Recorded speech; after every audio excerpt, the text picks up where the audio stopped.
दशरथ पुत्र वियोग में अत्यंत व्याकुल रहने लगे। उन्हें अपने पुराने कर्म की याद आई जब उन्होंने अनजाने में श्रवण कुमार का वध कर दिया था।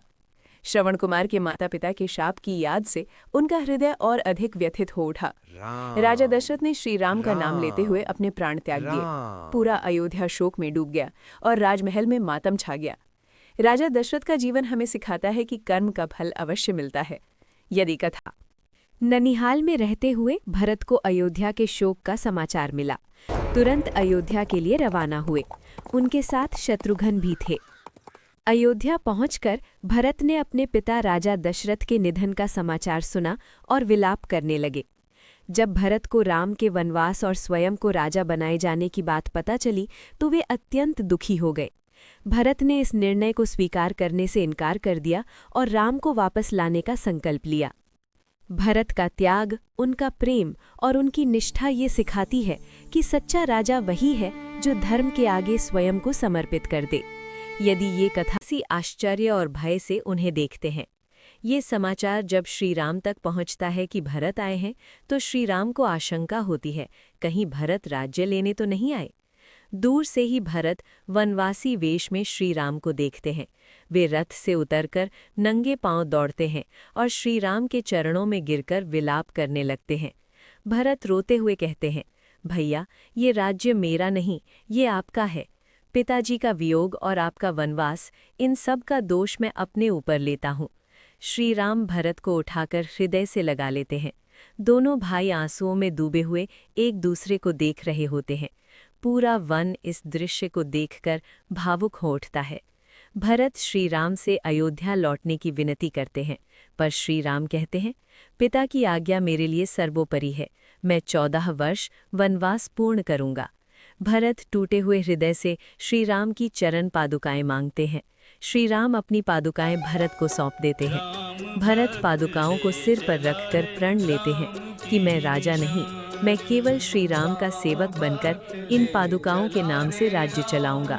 राम भरत का ये मिलन हमें सिखाता है कि जहाँ प्रेम, त्याग और धर्म हो, वहाँ कोई भी सिंहासन छोटा पड़ जाए। और प्रस्थान करते हैं। पूरी सेना मौन है।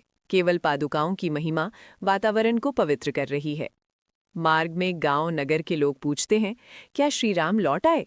भरत अश्रुपूर्ण नेत्रों से कहते हैं, श्री राम वन में हैं, पर उनका धर्म हमारे साथ लौट रहा है। अयोध्या के द्वार पर माता कौशल्या, सुमित्रा और कैकई पादुकाएं देखकर भावुक हो उठती हैं। कौशल्या माता उन्हें हृदय से लगाती हैं। सभा में सिंहासन सजा होता है, पर भरत आगे नहीं बढ़ते।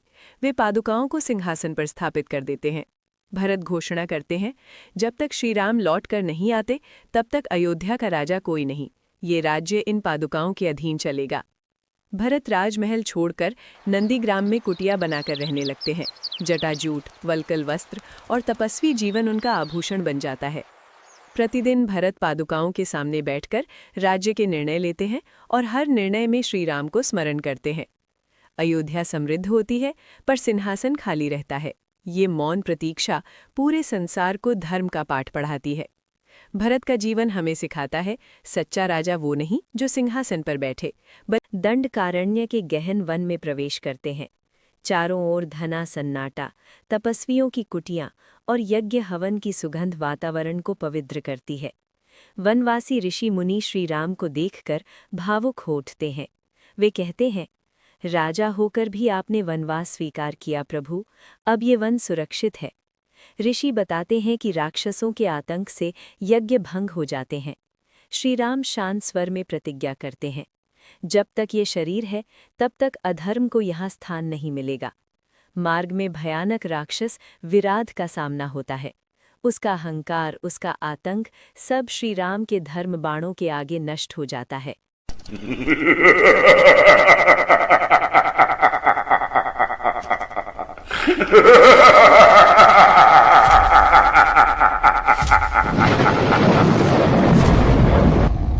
विराध के उद्धार के बाद ऋषि शरभंग के आश्रम में प्रवेश।